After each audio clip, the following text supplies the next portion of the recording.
Euzu billahi mineşşeytanirracim. Bismillahirrahmanirrahim. 86-sure Tariq. Mekkede nazil bo'lgan 17 oyat.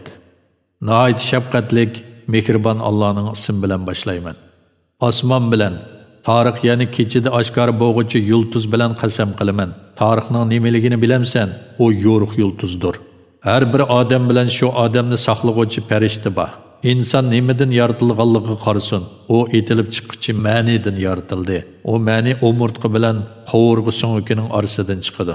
Shak shubhisizki Allah onu asliga keltirishga, ya'ni tirildirishga qodirdir.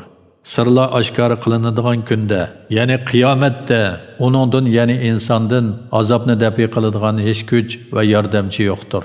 Yağmurluq bulut bilan qasamki, yerilib giyohlarni undirib beradigan zamin bilan qasamki, Qur'on shak shubhisiz haq bilan botilni ayirg'uvchi so'zdir.